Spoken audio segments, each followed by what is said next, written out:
ఏదైనా ఇప్పుడు బాలకృష్ణ గురించి చాలా రకాలుగా మాట్లాడుకుంటారు. అవునే ఏం చూసి బాలకృష్ణకి అంత పొగరంటారు, నన్ను చూసుకునే నాకు పొదనైన పొగరంటాను. ఎవరు చూసి అంత ధైర్యం అని అంటుంటారు నన్ను చూసి.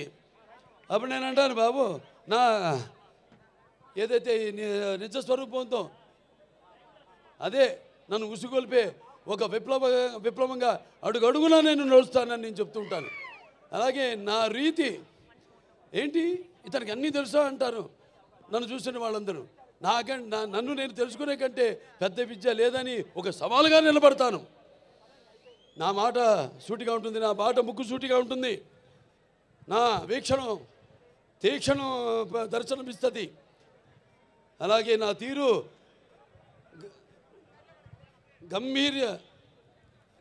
ఒక గాంభీర్య రూపంగా వెలుగుతూ ఉంటుంది.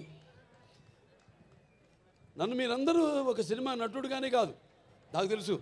ఎందుకంటే నాలో ఉన్న ఒక మానవత్వం అయితేనేమి, నా వ్యక్తిత్వం అయితేనేమి, నాలో ఉన్న నీతి నిజాయితీ నిబద్ధత అయితేనేమి, లేకపోతే నాలో ఉన్న నిష్కల్మషం అయితేనేమి, వీటిలన్నిటితో ఇప్పుడే కాదు ఇంకా ముందు తరాలు కూడా నా అభిమానులు పుడుతూనే ఉంటారు. అంటే ఆత్మాభిమానమే నా చిరునామైనప్పుడు ఆత్మవిశ్వాసంతో నిలువెత్తుగా నేను నిలబడతానని మీ అందరికీ తెలియజేసుకుంటున్నాను.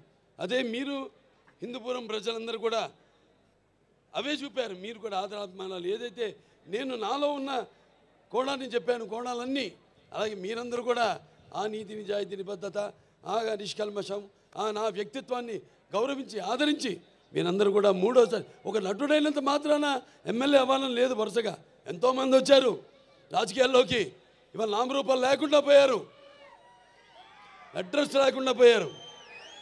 కానీ ఇవాళ ఇక్కడ పనులు చేశాం కాబట్టి నన్ను గెలిపించారు. ఊరికేదో సినిమా యాక్టర్ లేకపోతే రామారావు అబ్బాయి అయినంత మాత్రాన పనులు చేయాలి. ఎంతో కొంత మనం సమాజానికి కూడా మన వంతు బాధ్యత ఉంది ప్రతి ఒక్కరి మీద.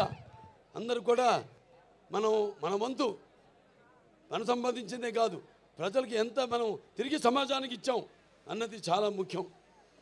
అప్పుడే మనం చరిత్రలో చిరస్థాయిగా నిలిచిపోవడం కోసం కాదు. ఎన్నో పాత్రలు చేశాను నేను, అద్భుతమైన పాత్రలు. నాన్నగారు కూడా చేయలేని పాత్రలు, చేయాలనుకున్నా చేయలేని పాత్రలు చేశాను.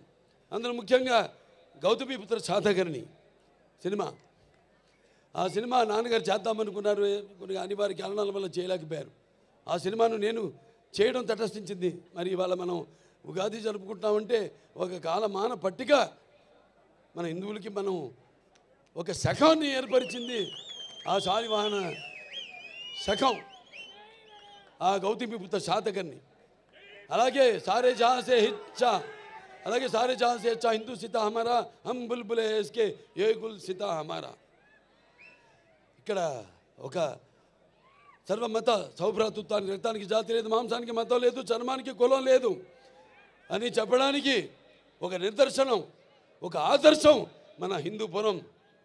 ఇక్కడ అందరూ ముస్లిం మైనారిటీలు అయితేనేమి, హిందువులు అయితేనేమి, క్రైస్తవులు అయితేనేమి, అందరూ కూడా ఒక కుటుంబ సభ్యులుగా అందరూ కూడా ఇక్కడ సమాజ స్థాపనం చేసి ఇక్కడ అందరూ ఒక మంచి చల్లటి చక్కటి ప్రశాంతమైన వాతావరణంలో మనంతా ఉంటున్నాం. అది మన హిందూపురం ఒక గొప్పతనం. ఇక సినిమాల జోలికి వస్తే, ఈ నా నట జీవితంలో ఎన్నో పాత్రలు చేశాను, మీకు చెప్పాను. దానికి ఎన్నోసార్లు చెప్పాను. నాకున్న జ్ఞాన సంపదలో బ్రాహ్మణుని, ఐశ్వర్యంలో వైశ్యుని, మంచిగా మాలని, మంచి ఎదురు తిరిగే మాదిగని, కష్టాన్ని నమ్ముకున్న కమ్మరిని, కొమ్మరిని, కంసాలిని, రజకుడిని, నాయ బ్రాహ్మణుని, కల్లుగీత కార్మికుడిని, కల్మషంలో అయితే యాదవుని, ఆపదలో ఆదుకునే వెలమని, వ్యక్తిత్వంలో రాజుని, అమ్మను మరిపించే కమ్మని, పౌరుషంలో రెడ్డినని, ఇలా ప్రతి సినిమాలో ఒక్కొక్క ఏ కథ నచ్చితే చాలు, అందులో హీరోది ఏ వర్గం, మన తెలుగు జాతిలో అది కాదు. చరిత్ర సృష్టించాలన్న నేనే, దాన్ని తిరిగి రాయాలన్న నేనే. అదే నా నినాదం, అదే నా సంతకం. ఎన్నో అద్భుతమైన సినిమాలు. అందరూ నేను చాలాసార్లు అన్నా నా రెండో ఇన్నింగ్స్ ఇప్పుడు మొదలైందని. చాలామంది ఏమంటారు పాపం, అంటే అది గ్రహపాటు. నేను వాళ్ళని ఒకళ్ళ పేరు పెట్టి కానీ వేలెత్తి కానీ నేను చెప్పడం లేదు. అది గ్రహపాటు. వాళ్ళు ఉచ్చ స్థాయి నుంచి హీరో నుంచి మళ్ళీ క్యారెక్టర్ ఆర్టిస్టులుగా మారడం అది జరుగుతుంది. 4 హిట్లు ఇచ్చాం. రామారావు గారు నంబర్ 1 హీరో ఉండగా తెలుగు ఇండస్ట్రీలో, అంటే నిజం చెప్పాలంటే ఆయన పారితోషికం చూసుకుంటే ఆయన చేసిన సంవత్సరానికి ఎన్ని సినిమాలు ఆ పారితోషికం లెక్కేసుకుంటే ఎవడు సూపర్ హీరో ఎవడు లేడంత పారితోషికం తీసుకున్నవాడు. అన్ని సినిమాలకి ఒక్కొక్కటి ఇండివిజువల్గా పారితోషికం ఉండొచ్చు ఎక్కువగా. అటువంటి సమయంలో ఆయన చలనచిత్ర పరిశ్రమ నుంచి నిష్క్రమించి సమాజం ఏదేవాళ్ళు ప్రజలు ఏదేవాళ్ళు నేను అందులో ఒక అర్చకుణ్ణి అని తెలుగుదేశం పార్టీని స్థాపించారు. అలాగే ఇప్పుడు 4 హిట్లు ఇచ్చిన తర్వాత నా రెండో ఇన్నింగ్స్ మొదలవుతుందని చెప్తున్నా. అది నేను చెప్పొచ్చేది. ఇప్పుడు చూపిస్తా ఇక్కడి నుంచి. అస్సలు చూడు, ఒకవైపే చూడు, రెండో వైపు చూడాలనుకోకు, తట్టుకోలేవు, మాడిపోతావు. ఇప్పుడు చూస్తారు, ఇక్కడి నుంచి చూపిస్తా. అసలు చలనచిత్ర పరిశ్రమ ఇక ముందు ఎటువంటి సినిమాలు, ఎటువంటి అంటే మీరు ఊహించని, మీకు మీ అంచెలకు కూడా అందని సినిమాలు ఎలా చేస్తారో ఇక మీరు చూస్తారు. అంటే ఇదంతా ఒక సినిమాలు చేసేయాలి ఎక్కువని కాదు, లేకపోతే నాకు వయసు అయిపోతుందని కాదు. ఆలోచనలు బాగా వేడివేడిగా ఉన్నప్పుడే పంచపక్ష పరమన్న పుట్టించాలి.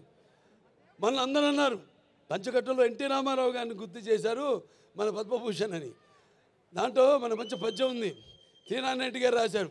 దాంట్లో మరి పంచపక్ష పరమాన్నం ఉన్నా మన ఆంధ్ర ఏమంటే మనం గోంగూర పచ్చడి కోసం గుటకలేవాడు, గోంగూర పచ్చడి కోసం గుటకలేవాడు, అదే కండువాలు వెళ్ళింది గడపైన దాటని వాడు ఎవడయ్యా వాడు, తెలుగు వాడు ఇంకెవ్వడు మన ఇంటి వాడు అని. అలాగే మన భాష, ఇందాక చాలామంది చెప్పారు డైలాగులని.